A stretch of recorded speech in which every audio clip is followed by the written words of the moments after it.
இப்போ இன்றைக்கு நாங்கள் எங்கள் இந்த இந்தியா தமிழ்நாட்டு கடற்தொழில் உறவுகளோடு சேர்ந்து நாங்கள் தொழில் செய்கிறதுக்கு எங்களுக்கும் ஆசை, அவர்களுக்கும் ஆசை. நாங்கள் பழைய காலத்தில் நாங்கள் போய் இந்தியா கரையில் கொண்டு போட்டை கட்டி போட்டு நாங்கள் படமாத்து போட்டு மீன் பிடிச்சி கொண்டு வந்த காலமும் இருக்குது. அப்படி சந்தோஷமாக தான் நாங்கள் தொழிற்சது கொண்டு அங்கத்தே மக்கள் மிஞ்சால் வந்தால் நாங்கள் சாப்பாடு தண்ணியை கொடுத்து எண்ணெய் இல்லாட்டி எண்ணெய் அடித்து கொடுத்து இன்ஜின் பிழைச்சா இன்ஜினை திருத்தி நாங்கள் சந்தோஷமாக வழி அனுப்பி உண்மையாக அப்படித்தான் 2 பகுதி மீனவர்களும் நாங்கள் தொழில் செய்து கொண்டு சந்தோஷமாக தொழில் செய்து கொண்டு.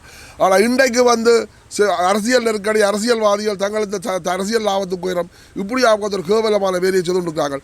இன்றைக்கு யோசிச்சு பாருங்கோ, இன்றைக்கு மண்டதீவு எடுத்து பாருங்கோ. மண்டதியில் சில நிலங்கள் விவசாய ஆராய்ச்சிக்குன்னு சொல்லி இந்தியாவுக்கு ஒதுக்கப்பட்டிருக்கு. அதே மாதிரி சில கரையோர பகுதிகளெல்லாம் சீனாவுக்கு ஒதுக்கப்படுது, அமெரிக்காவுக்கு ஒதுக்கப்படுது.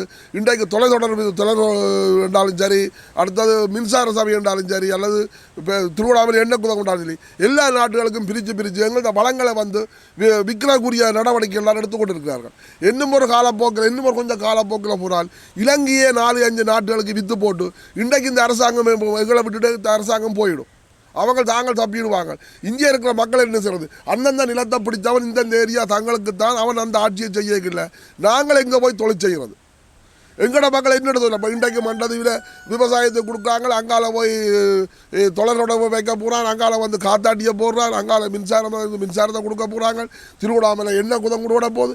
இப்படி எல்லாம் போனால் அந்தந்த நாட்டுக்காரன் இந்த ஏரியா இந்த அளவு பிரதேசம் எங்களுக்கு சொன்னால் நாங்கள் எங்கே தொழில் பார்க்குறது? இந்த எங்களோட மக்கள் எங்கே போகிறது? எங்கே போய் இருக்கலாம்? அப்போ இப்படியே இவங்க கொஞ்சம் கொஞ்சமாக விற்று எங்களை அந்நியப்படுத்தி வெளிநாட்டுக்காரருக்கு எல்லாத்தையும் கொடுத்து போட்டு நாங்கள் இன்றைக்கு நாட்டை விட்டு வர கட்டத்தில் நாங்கள் இருக்கிறோம். நாட்டை விட்டு கலைக்க போகிறாங்க. இதுதான் தொழிலாளர் சினம். எங்களுக்கு தொழிலாளர் சினம் இதுதான்.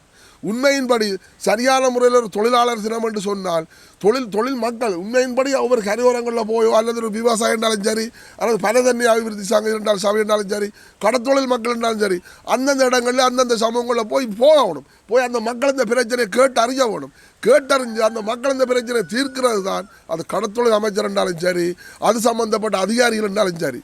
இன்றைக்கு எல்லாரும் விலை போய் இன்றைக்கு நாங்கள் யார் எவ்வளோ இந்த பைகளை நிரப்ப முடியுமோ நீங்கள் நிரப்பிக்கொண்டே இருக்கிறீர்கள். ஆனால் எங்கட மக்கள் இன்றைக்கு கஷ்டப்பட்டு கரைக்கக்கூட மீன் இல்லாமல் செத்து கொண்டிருக்கிறார்கள். இதுதான் உண்மையின்படி நாளைக்கு வரப்போகின்ற தொழிலாளர் சினத்திலிருந்து எங்களிருந்த நல்வாழ்த்துக்கள். பட்டினிச்சாவை எதிர்நோக்கும் தொழிலாளர்கள் நல்வாழ்த்துக்கள் இதுதான். இவ்வளவு நன்றி.